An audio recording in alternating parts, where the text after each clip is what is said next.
It's great to be here today and an honor to be on the same stage with these other leaders and the leadership stories that we've heard. I'm with a group called Navalent. I do a lot of leadership coaching, but I also own the firm, so I also have to lead. And I'll tell you that the coaching others to lead is the easier part of that, rather than leading those within my own firm. And I think one of the things that's most special about today is I actually have been privileged to have a front row seat for a lot of Paul's journey. So I was that coach that was called in like 15 years ago when he was clear that he needed to lead differently and wasn't sure how to go about it, but he knew enough to ask for help. So what's great about that is being able to observe that and be part of that. What is not great about that is there's not a lot of Pauls out there. It's actually a lot harder than we think. And in fact, this statistic has persisted for many, many years. That as we look at leaders and look at all the research done on leadership, 50 to 65% of new executives fail within the first 18 months. And what does failure mean? And, sadly, a lot of them fail and stay in place, right? Which just means they're poor leaders. But this failure statistic could be the organization saying, boy, we thought they were a lot better than they were. They didn't pan out. Or it could be the leader themselves saying, you know what, I was not prepared. I had no idea it was going to be like this. And I think staying like some of Terry's examples earlier, kind of the imposter or the we're not going to change, we're just going to stay here. And these are the leaders that fail. And that's a pretty scary statistic. So Navalent has about 2 decades worth of data on leaders and thousands of leaders we worked with. So we said, let's get behind it a little bit and find out what's really driving some of this. And the first thing we did was talk to leaders, and they said close to 70% of leaders, and these are leaders that are transitioning to any type of bigger role. So it could be at a manager, supervisor, director to CEO level, but 70% of them said that they were minimally prepared for their new role.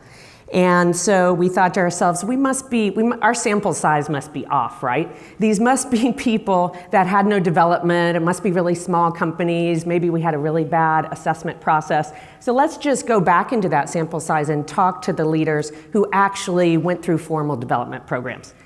It gets worse. So then we went and talked to just those people who had been through formal programs, and 76% of them thought that the formal programs they had been through were minimally helpful at best. And those formal programs could have been a classroom program, it could have been a development program, it could have been on-the-job coaching, it could have been a week at Harvard. But what they said was, I learned some great things about myself, about the organization in those programs. It did nothing to help me for my next bigger role. It may have helped me in place, but it didn't help me for what's next. And even scarier than that, as we continued to talk to them, 45% of them said, not only was I prepared, but when I got there, I had no idea what I was getting into. It was much bigger and much scarier, and no one told me. I wouldn't have said yes had I known, right? And so these numbers are pretty dramatic and pretty awful. So like any great consultant, when you don't like the answers you're getting, you change the question, right? So what we did instead, we said, we're not going down this path.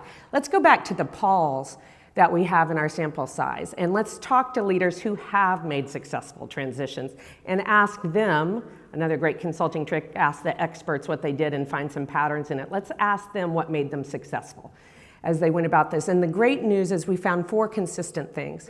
And they're all things that we can do for ourselves and be very conscious of, as opposed to waiting for someone else to invest and do it for us. And some of these you've heard in the stories we've heard today, so you'll hear some of those patterns.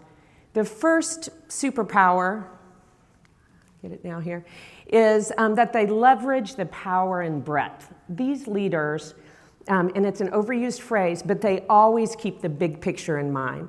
No matter what technical role they sit, no matter if they sit in an office with 2 people and the 2,000 other workers or someplace else, no matter how connected they are to how money is actually made, they keep the big picture in mind at all times. They actually know where their team and where they fit, and they know what that contribution looks like. But not only do they keep that big picture in mind, they do one of the things that we called, which is they really look at the seams of an organization and work on linking them together. So my example would be the seam between sales and manufacturing, right? You know that there's friction when those two come together. You've got salespeople who are saying, you're not making anything I can sell. The customers hate your crap. And you've got manufacturing guys saying, just go sell what we make, right? And so there's a lot of friction right there at that corner. These leaders know how, and they understand that there's value in both sides of that equation. And the only way to get to results is to really work those seams and bring that value together. The second thing they do is they harness the power and context. These leaders are extremely fluent, deep fluency in how their businesses make money. They don't know it when they first go into a new role, but one of the things they do is what we call they resist the myth of the mandate. So if you've ever taken on a new job and you're walking into your new desk and the person before you or your boss who promoted you said, the two things you need to do, ignore the advice. Ignore that advice, right? Find out for yourself what the context is that's critical about that role. And to Paul's point, it probably requires a new playbook, so it's a different context than before. The third thing that these leaders do is harness the power of choice. They are masterful at planning how decisions and solutions will get made. I had a recent client who's been a client off and on for about 20 years, has just become a CEO, and he said, for the first time in my career, I am more focused on being right when I leave a room than being right when I enter the room. So think about, they know when to solicit, they know when to engage, but they also know when to make a decision, and they're not afraid to say no. The last thing these leaders all do that are successful as they transition is they leverage the power in connection. And this isn't about making friends and networking. This is about deeply understanding the relationships you have with others and changing those. One of the stories from when Paul first switched to that role, he actually had somebody who was now reporting to him who in an interview with me said, I report to that guy?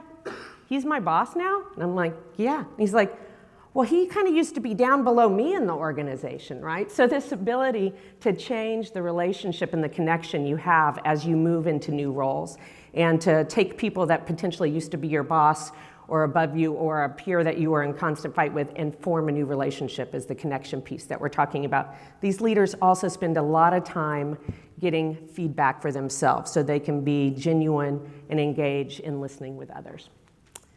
So that's it. Those are the 4 things that we found that all successful leaders can harness as they move into transition. And again, they're all things that we can work on ourselves in our own. Thank you.